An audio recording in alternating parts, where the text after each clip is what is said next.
काय बोलणार?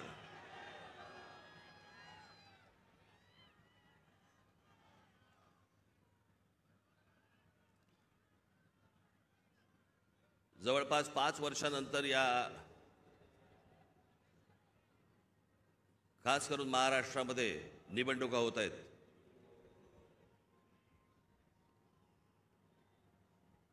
महानगरपालिकेच्या निवडणुका आत्ता होतील असं म्हणता अजूनही होत नाहीयेत.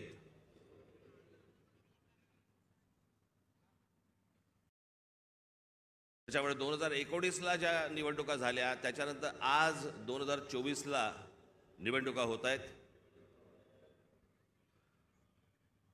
आणि सगळे आचारसंहितावाले सगळे जागे झालेत.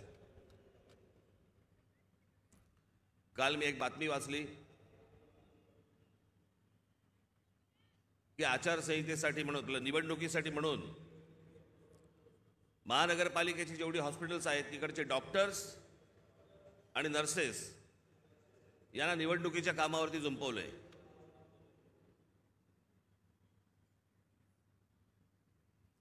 डॉक्टर काय मतदाराच्या नाडी मोजणार काय की नर्सेस काय मतदारांचे डायपर बदलणार? ज्याच्यासाठी म्हणून त्यांची नेमणूक केलेली आहे, ज्या रुग्णांसाठी म्हणून नेमणूक केलेली आहे तिथे ते नसावेत का? आणि निवडणुका होणार आहेत ही गोष्ट जर समजा निवडणूक आयोगाला माहिती असते ना प्रत्येक वेळेला,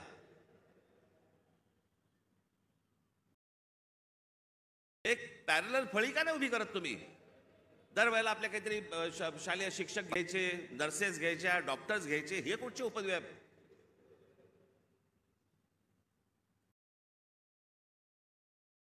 हे आपल्याला आत्ताच सांगतोय, ज्या डॉक्टरांवरती आणि ज्या नर्सेसवरती ही निवडणुकीची जबाबदारी टाकलेली असेल तिथे त्यांनी जाऊ नये आणि ज्या रुग्णांची सेवा करण्यासाठी म्हणून तुम्ही आयुष्य घालवताय त्या हॉस्पिटलमध्ये परत तुम्ही जा, तिथे काम करा. तुम्हाला नोकरीवरनं कोण काढतं मी बघतो.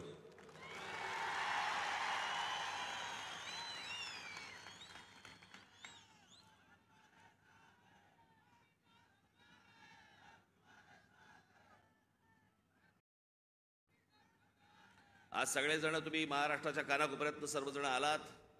सर्वप्रथम मी आपल्या सर्वांना गुढीपाडव्याच्या मनपूर्वक शुभेच्छा देतो. आज सणासुदीचा दिवस असून देखील या अशा प्रकारच्या सभा नुसत्याच होत नसतात. त्याला एक पोलीस यंत्रणेवरती देखील एक ताण असतो. पण आपल्या सणासुदीच्या दिवशी सगळ्या गोष्टी बाजूला सारून अशा कामांना ज्यावेळेला हे पोलीस माझे सहकारी ज्यावेळेला जुंपलेले असतात त्या सर्व पोलीस अधिकाऱ्यांचे, माझे कॉन्स्टेबल माता भगिनी यांचे मी दिलगिरी व्यक्त करतो की त्यांना या सगळ्या याच्यामध्ये काम करावं लागतंय.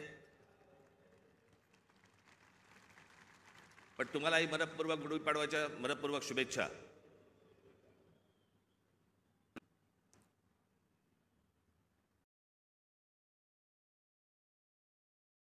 जसे तुम्ही ऐकत होतात तसा मीही ऐकत होतो. जसे तुम्ही वाचत होतात तसा मीही वाचत होतो. अमित शहांच्या भेटीनंतर जे काही चक्र सुरू झाली, बरं हे आमचे बांधव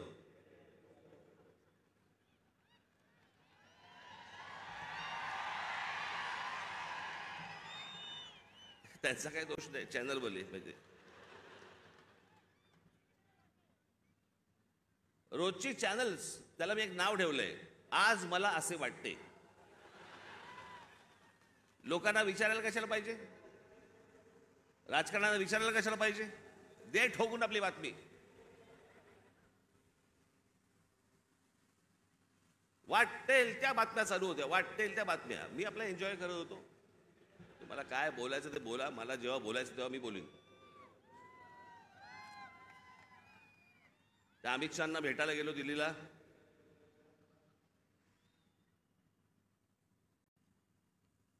बरं तिथे अमित शहाना भेटीच्या वेळेला कोण? अमित शहा आणि मी. तुम्हाला कुठून रे कळलं?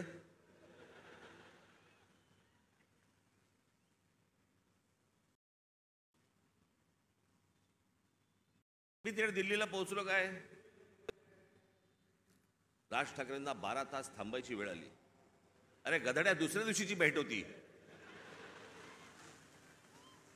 12 तास थांबायची कुठून आली? आदल्या दिवशी पोहोचलो तिथं रात्री. त्यात थांबायचा काय विषय आला? पण हे थांबत नाहीत. मला असे वाटते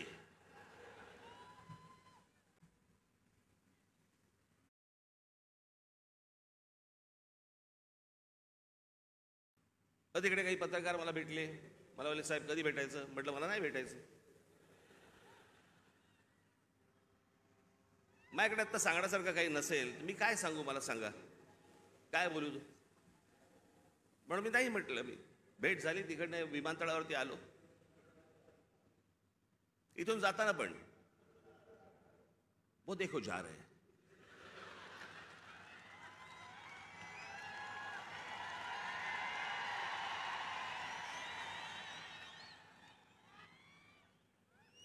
हल्ली हे असतात, पूर्वी ते आचारसंहितावाले असायचे, कुठेही कॅमेरा घेऊन जायचे.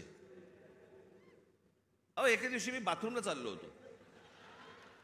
मी विनोदाने सांगत नाहीये, मी खरंच तो माझ्या मागे आला.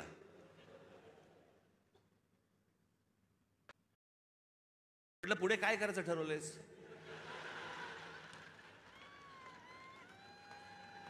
मी म्हटलं आपलं आपणच करायचंय का आपण काही सहकार्य करणार आहात?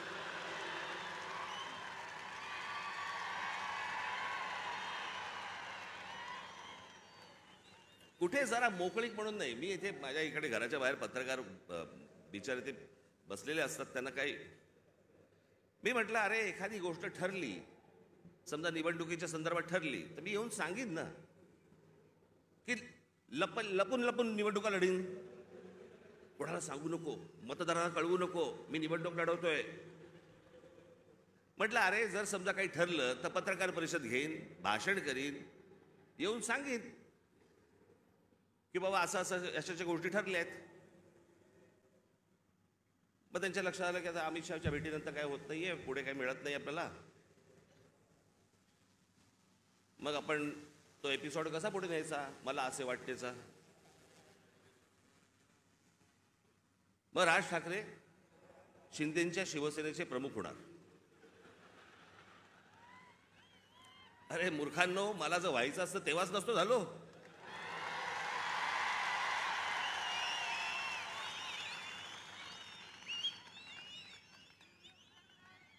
या माझ्या घरी इथे जवळपास 32 आमदार, 6-7 खासदार, आपण एकत्र बाहेर पडू आणि काय मग नंतर माझा महाराष्ट्र दौरा सुरू झाला. तोपर्यंत इकडे सगळी काहीतरी बांधणी सुरू होती. मी आता काही नावं नाही घेत कोणाची. आणि ह्यांना वाटलं मी काँग्रेस मध्ये, त्याला सत्ता होती त्यांची, जॉईन होणार बाकीच्यांसारखा.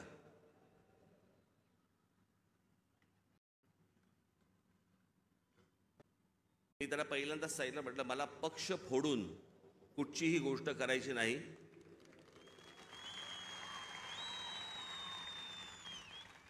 आत्ता म्हटलं माझ्या मनात विचार नाहीये, पण जर उद्या जर समजा मी काही केलं, पाऊल उचललं, तर स्वतःचा राजकीय पक्ष काढीन, पण कोणाच्या हाताखाली काम करणार नाही. ही गोष्ट मी माझ्या मनाशी मी खुणगाटच बांधलेली होती. सन्माननीय माननीय बाळासाहेब ठाकरे यांच्याशिवाय मी कोणाच्याही हाताखाली काम करणार नाही. तरी त्यातल्या त्या एकाला संधी दिली होती, समजलंच नाही.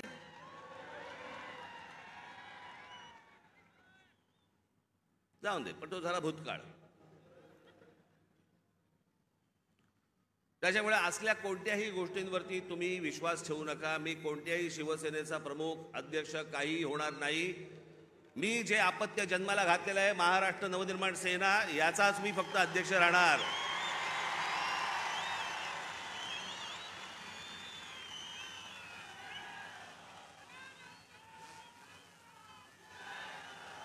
तुमच्या सगळ्यांच्या विश्वासावरती हा जो पक्ष आजपर्यंत उभा केलेला आहे त्याला 18 वर्ष झालेली आहेत. ही असली गोष्ट माझ्या मनाला शिवत देखील नाही. पण काय नाही, मी आपला हसत होतो, कारण त्यांचं काही करू शकत नाही आपण. आज मला असे वाटते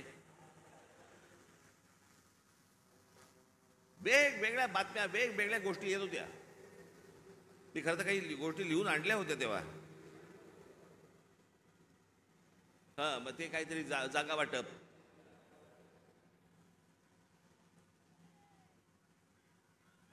जागा वाटपाबद्दल चर्चा झाली. पण मी तुम्हाला खरं सांगू ना, मी शेवटचा जागा वाटपाच्या चर्चेला जो बसलो होतो 1995 साली,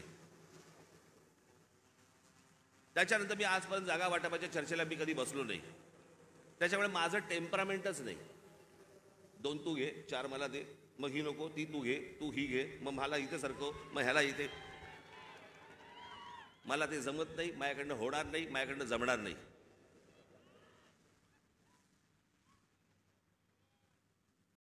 मला सांगितलं आमच्या निशाणीवरती लढा. हे रेल्वे इंजिन आहे ना, हे तुमच्या कष्टाने कमवलेलं चिन्ह आहे. माझ्याकडे आयतं आलेलं नाही, सहज आलंय चिन्ह म्हणून आता मी त्याच्यावरती लढवायचं अजिबात नाही.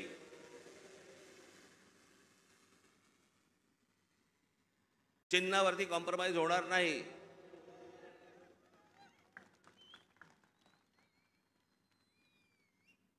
दिल्लीला गेलेले हे ठाकरे पहिलेच. पत्रकारांना माहीत नसतं, काही माहिती नसतात, जुन्या गोष्टी काही कल्पना नसते. आत्ताच्या काही गोष्टी माहिती असतात, त्याच्यावरती आपले बस रेटायचं.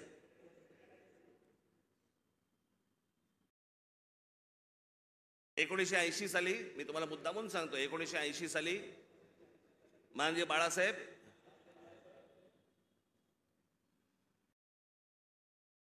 हे दिल्लीला इंदिराजींना भेटायला गेले होते, संजय गांधींना भेटायला गेले होते.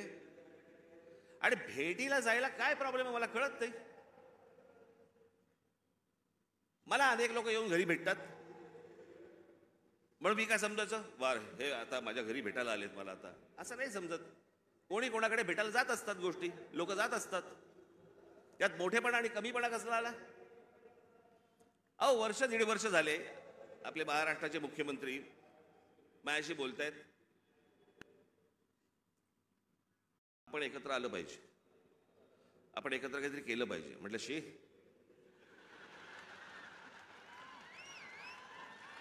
म्हटलं काय केलं पाहिजे?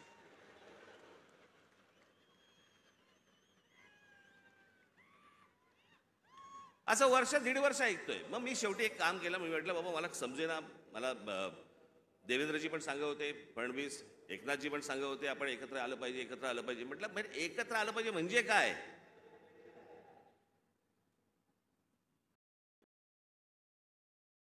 आणि मग त्याच्यात हे सगळे विषय निघाले. मग मी अमित शहांना फोन केला, म्हटलं मला जरा भेटायचं तुम्हाला, हे काय मला चाललंय मला समजत नाहीये, एकदा आपल्याशी बोलून मला काय नक्की ह्यांचं म्हणणं आहे ते मला एकदा कळलं पाहिजे. मग आमचं बोलणं झालं तिकडे. मग इथे आल्यावरती आमच्या तिघांचं बोलणं झालं. मग ते सगळं निशाणीवरती प्रकरण आलं.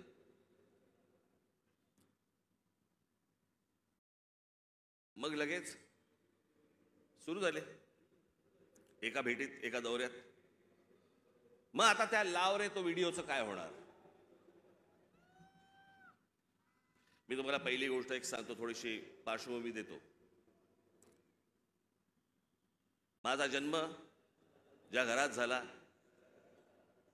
त्या घरामध्ये शिवसेनेचा जन्म झाला.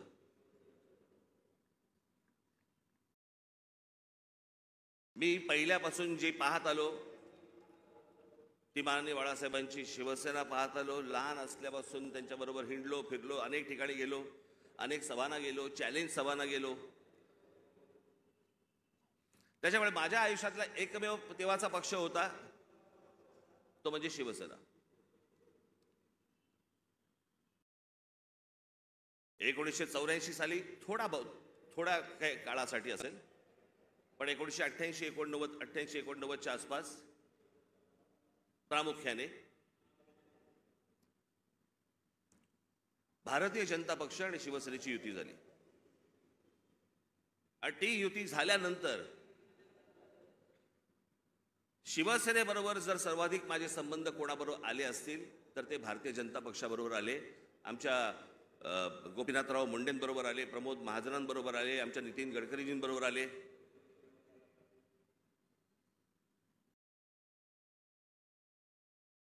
आणि ह्यांच्याबरोबरचे जे माझे संबंध होते हे राजकारणाच्या पलीकडचे पण होते.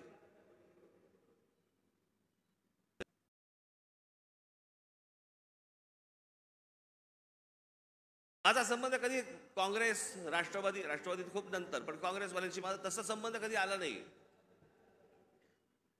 भेटी होत्या, म्हणजे पु ल देशपांडेंच्या भाषेत सांगायचं तर काँग्रेसवाल्यांबरोबर भेटी होत्या, पण गाठी पडल्या त्या भाजपवाल्यांबरोबर.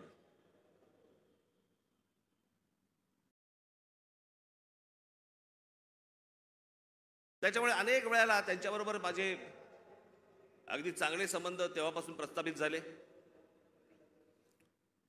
मग आमचे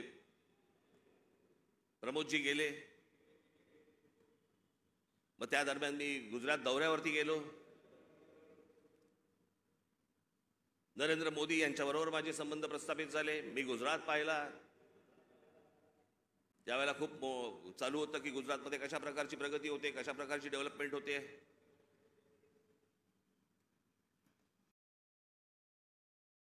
आणि ती सगळी प्रगती, सगळी ती डेव्हलपमेंट मी पाहत होतो. मला माहिती होतं. मी त्याच्यानंतर मी जेव्हा मी महाराष्ट्रामध्ये जेव्हा आलो, मला पत्रकारांनी प्रश्न विचारले, कसं वाटलं गुजरात? म्हटलं गुजरात डेव्हलप होतंय, पण महाराष्ट्र खूप पुढे आहे.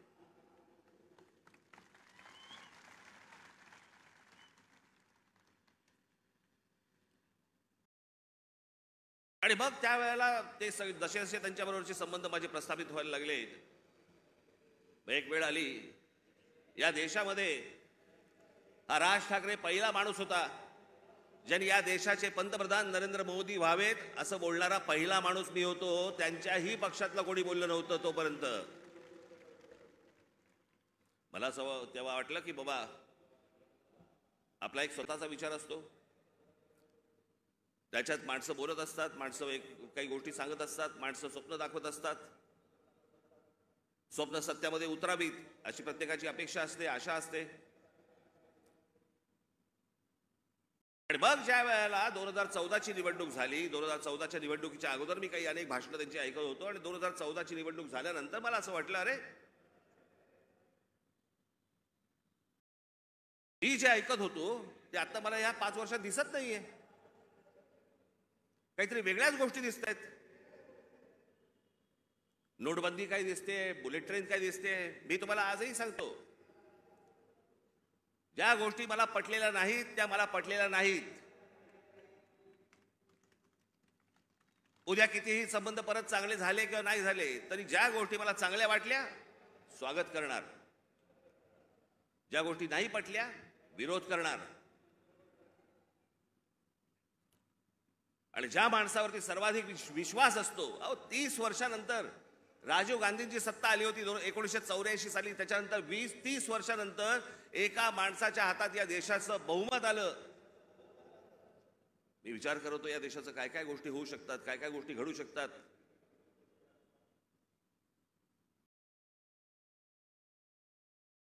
त्यांचा संबंध नसतो ना तुमचा, त्यांच्याकडे तुम्ही दुर्लक्ष करता, 2 शिव्या असताना दुर्लक्ष करता.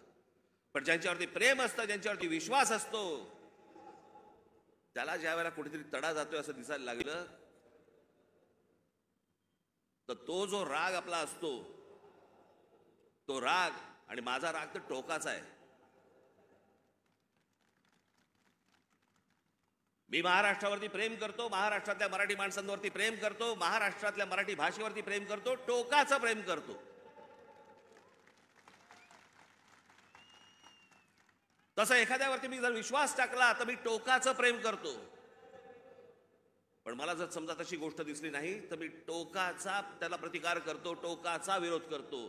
तो टोकाचा विरोध तो 2019 सालच्या माझ्या त्या लाव रे तो व्हिडिओचं काय त्याला कोणीतरी टॅगलाईन दिली, लाव रे तो व्हिडिओ. पण त्या सगळ्या गोष्टींमध्ये ती गोष्ट तुम्हाला दिसली असेल. होय, टोकाचा विरोध केला मी.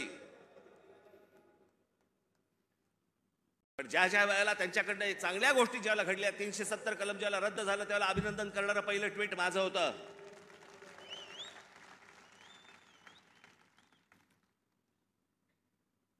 गेल्या 5 वर्षामध्ये ज्या गोष्टी चांगल्या गोष्टी घडलेल्या आहेत त्याचं अभिनंदन केलंय, स्वागत केलेलं आहे, एनआरसीच्या बाजूने मोर्चा काढलेला आहे. जी गोष्ट योग्य ती योग्य, जी गोष्ट अयोग्य अयोग्य. या देशाने अमिताभ बच्चन यांच्यावरती प्रेम केलं, मीही प्रेम केलं. पण ज्या वेळेला एक माणूस ज्या वेळेला मला असं वाटायला लागलं की अरे एका प्रांताचा विचार करतोय, मला नाही पटलं. पण त्या सगळ्या गोष्टींमध्ये जर समजा तुम्ही बघितलं तर त्याच्यामध्ये व्यक्तिगत टीका कुठेही नव्हती.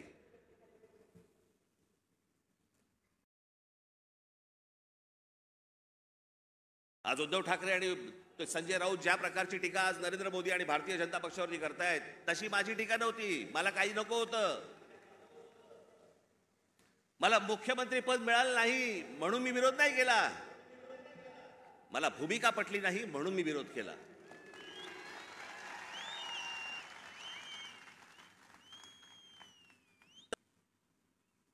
आज हे विरोधामध्ये बोलतायत.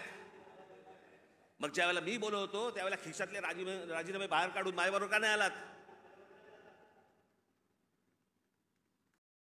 त्यावेळेला सत्तेत मिळणारा मलिदा चाटत बसले होते ना.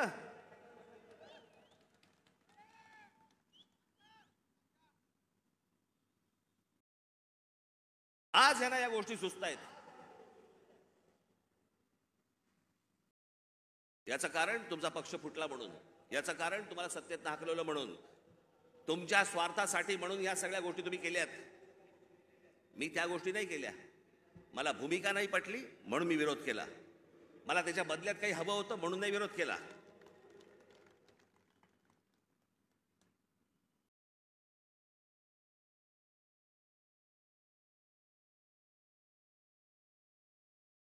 याच काही तुमच्यासमोर फार लंब चौडं काहीतरी बोलायला आलो नाहीये. तुमच्या ज्या काय अपेक्षा आहेत, तुम्हाला काय हवंय ते सांगण्यासाठी आणि मांडण्यासाठी म्हणून मी तुमच्या समोर आलोय आज.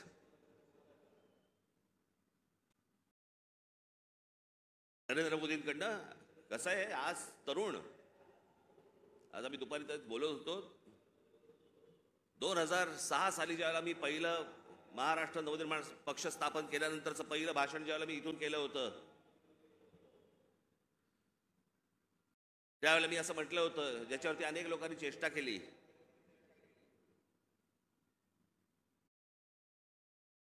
मी म्हटलं होतं की माझ्या महाराष्ट्रामधला शेतकरी हा जीन्स घालून ट्रॅक्टरवरती बसलेला मला शेतकरी मला अपेक्षित आहे, हवा आहे भविष्यात.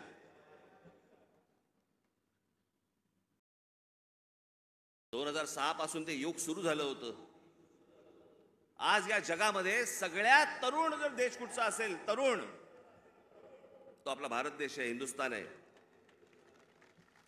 सर्वाधिक तरुण ना अमेरिका आहे, ना जपान आहे, ना अजून कुठचा देश आहे. आज फक्त भारत तरुण आहे.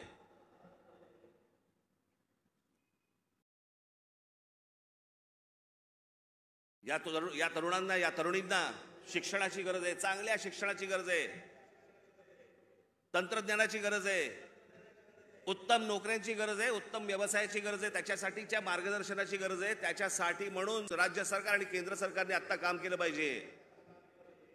आम्ही तेच बोलतो. आता जवळपास 18 वर्षातली निघून गेली, उरली फक्त 10 वर्ष.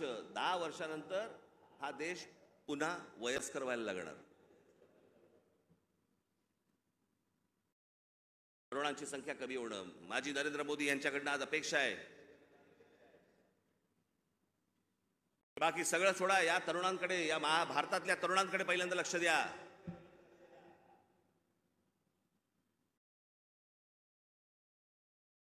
हेच ते फ्युचर आहे, हेच ते भविष्य आहे.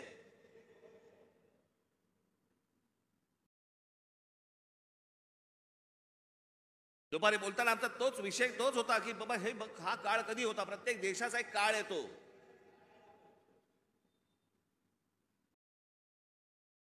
तसं जपानमध्ये एक काळ आला. जपानमध्ये ज्यावेळेला काळ आला त्यावेळेला तिकडे त्या अनेक कंपन्या उभ्या राहिल्या, सोनीपासून होंडापासून काय काय अनेक गोष्टी सगळ्या उभ्या राहिल्या.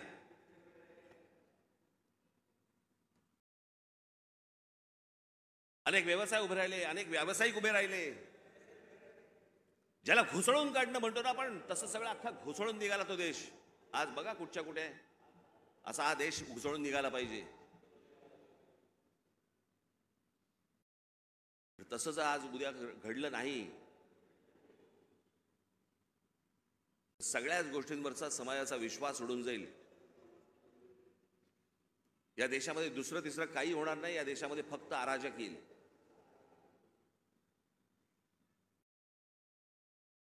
जर नोकऱ्या उपलब्ध झाल्या नाहीत, जर व्यवसाय उपलब्ध झाले नाहीत,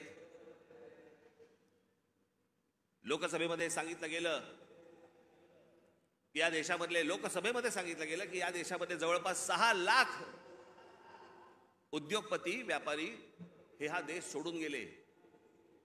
6 लाखाचा अर्थ काय होतो? हा तर अधिकृत आकडा आला आपल्याकडे, पण हे यापुढे होता कामा नये. या देशातल्या तरुणांकडे पाहणं गरजेचं आहे. महाराष्ट्र ज्या प्रकारचा कर भरतो केंद्राला, त्याच्या मोबदल्यात महाराष्ट्राला मोठा वाटा हा महाराष्ट्राला आला पाहिजे. याच्यासाठी म्हणून आज नरेंद्र मोदींकडनं माझी अपेक्षा आहे. अनेक गोष्टींची अपेक्षा आहेत. पुढचं काय 5 वर्षात काय घडतंय, ही निवडणूक, येणारी लोकसभेची निवडणूक या देशाचं भविष्य ठरवणार आहे. की आपण खड्ड्यात जाणार आहोत का आपण वरती जाणार आहोत. या अनेक निवडणुका येतील, पुढे विधानसभेच्या निवडणुका येतील. आज हाणामाऱ्या चालू आहेत. पुढच्या विधानसभेच्या निवडणुकीत तर काय होईल? कोथळे बाहेर काढतील.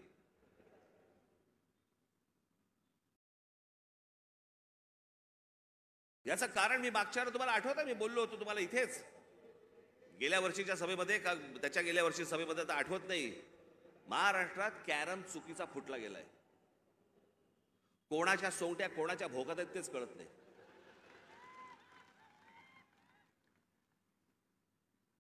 माणूस राजकारणातला आला की विचारावं लागतं कोणत्या पक्षात.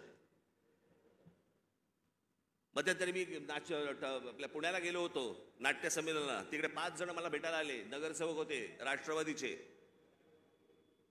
मला बोलले नमस्कार साहेब. म्हटलं नमस्कार, आम्ही राष्ट्रवादीचे नगरसेवक. म्हटलं कोणाचे? त्यातले 3 बोलले आम्ही दादाचे, 2 बोलले आम्ही शरद पवारांचे. अशी सगळी परिस्थिती या महाराष्ट्राची झालेली आहे. या महाराष्ट्रातनं पुढे जाताना आपल्याला मार्ग शोधायचा आहे, आपल्याला मार्ग काढायचा आहे. माझ्या महाराष्ट्र सैनिकांवरती विश्वास आहे. आपण योग्य मार्ग आपण या महाराष्ट्राला दाखवू, निश्चित दाखवू. पण माझी महाराष्ट्राकडनं देखील अपेक्षा आहे, माझी महाराष्ट्राला देखील अपेक्षा आहे, माझ्या महाराष्ट्रातल्या मतदारांना देखील अपेक्षा आहे, माझी अपेक्षा आहे त्यांच्याकडनं. कृपा करून व्यभिचाराला राजमान्यता देऊ नका. ज्या प्रकारचं राजकारण या महाराष्ट्रामध्ये सुरू आहे, याला राजमान्यता जर समजा पुढे मिळत गेली, पुढचे दिवस भीषण आहेत.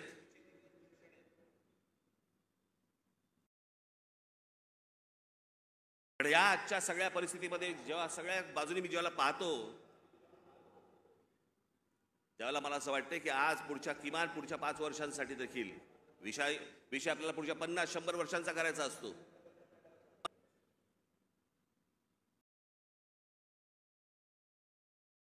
पण इथे ज्यावेळेला मी बसलो होतो, ज्यावेळेला देवेंद्र फडणवीस आणि मुख्यमंत्र्यांबरोबर, त्याच्यानंतर माझं आणि देवेंद्र फडणवीसांचं बोलणं झालं आणि मी म्हटलं की मला नको ते, म्हटलं तर मला त्या वाटाघाटी मला पाडू नका याच्यामध्ये.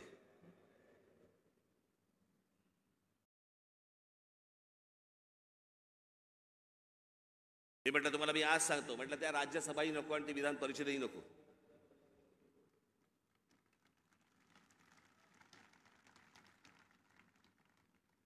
पण या देशाला चांगल्या खंबीर नेतृत्वाची गरज आहे, ज्याच्याकडनं माझ्या अपेक्षा आहेत त्याही पूर्ण झाल्या नाहीत तर राज ठाकरेंचं तोंड आहेच.